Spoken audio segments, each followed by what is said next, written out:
Hello, I'm Kaiser and welcome to Moose Reads. Before I get started, I want to say that the opinions that I give here are my own opinions. They are extremely subjective. If I dislike a book, it is not a reflection on the author and it is not a reflection on people who do like it. Different people have different tastes, and that's okay. Today, I will be reviewing Anne of Windy Poplars by L.M. Montgomery. This is the fourth book in the Anne of Green Gables series. It is a historical fiction. The description says, Anne Shirley has a tendency to stir up controversy wherever she goes, and her new position as principal of Summerside High School is no exception. The Pringles, the ruling family in town, want one of their own in the job, and they've made it their mission to drive Annie out. As Anne settles into her tower room at Windy Poplars with the widows, Aunt Kate and Aunt Chatty, she finds she has more allies than she knows.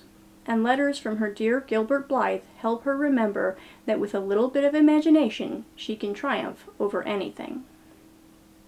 3 stars. Anne of Windy Poplars falls into an awkward sort of limbo, which deeply frustrates me. See, I own this series twice. I have a set of paperbacks that I stole from my mother because she had 2 full sets, and I have a digital collection that's supposed to contain the complete Anne of Green Gables series. This book is not in my digital collection, however. In fact, it's not in a lot of digital collections. Still, I have the book, I can read it, no problem. Except it became very clear in August that I was not going to read this book physically. Hell, I wasn't even going to read it digitally, assuming I managed to procure it. I was very caught up in working on a long-term art project, and I wasn't willing to set it aside to read for several hours. I decided to give in to audiobooks.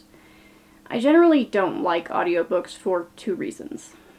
First, I'm not great at paying attention when listening for long periods of time. Even when my attention is split with something like drawing, my brain will either space out or get so focused on the second thing that it drops the listening part. Second, my experience so far has taught me that I like books in my internal voice and rarely in anyone else's actual voice. But needs must, so I got on Audible and searched out a free copy of Anne of Windy Poplars. No dice. Not alone, not in a collection. If I wanted it through that route, I would have to use one of my brother's credits, and I wasn't going to do that, even if he didn't mind. So I went and searched for it on LibriVox. Also no. Finally, I remembered I had specifically gotten Libby loaded onto my computer so that I could listen to Sister Song, so I checked there and got lucky. It finally occurred to me what the problem was when I sat down to make this review. As of 2024, films and books from up to 1928 are in the public domain, but Anne of Windy Poplars was published in 1936. So it gets left out because people don't want to pay for the rights, I'm guessing. That doesn't stop me from being really annoyed about so-called complete collections omitting it. I did manage to find a copy, though. So, what is there to say about it? First, I didn't like the narration on this one. For reference, I listened to the Tara Ward version. For the most part, Anne of Windy Poplars is just the same as the first 3 books. Anne is engaged to Gilbert and teaching at a new school for a year while Gilbert finishes getting his medical license. The primary difference is in the formatting.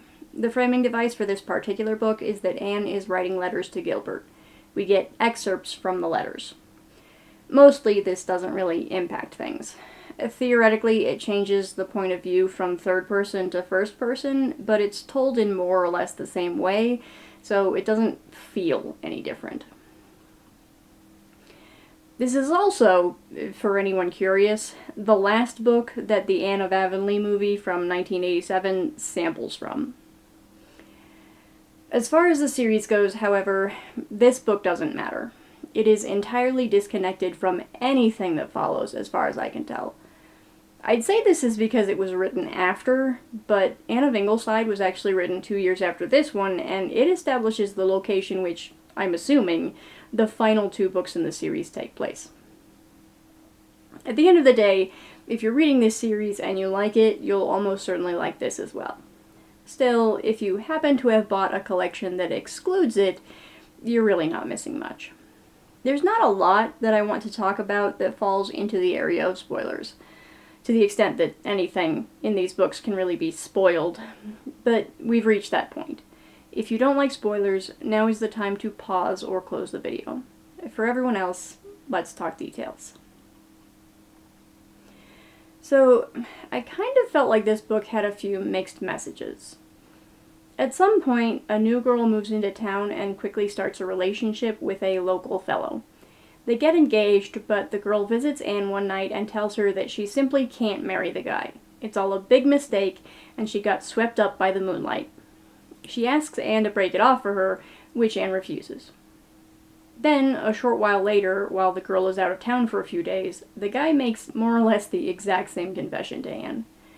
At this point, Anne tells him that the girl isn't into it either, so they should just break it off. But for whatever reason, they don't call it off, and the girl gets offended at Anne for trying to sabotage her relationship. Anne's response to this is to vow to keep her nose out of other people's relationships. But a little later, when some young folks she knows want to get married, but the girl's father is against it, and the girl isn't sure what to do, Anne sticks her nose in once again. She tells the girl she should marry the guy, regardless of her father's feelings on the matter, and when the girl doesn't show up for their appointed elopement, she goes to the house and bullies her into going. It turns out this was the right thing to do. The father actually wanted his daughter to marry the guy, but he knows the family has a contrary streak, so he played the villain to make him more interested. He hadn't counted on his daughter being too meek to go against him, and he's grateful to Anne for getting her to the altar. It's not really a big deal, and both stories were kind of amusing, but it did feel a little weird to have Anne learn that meddling in other people's relationships is asking for trouble, only to turn around and tell a story with the exact opposite message. That's all I really have to say about Anne of Windy Poplars. If you like this video, I hope you'll watch more in the future. Thanks for watching this one. Bye.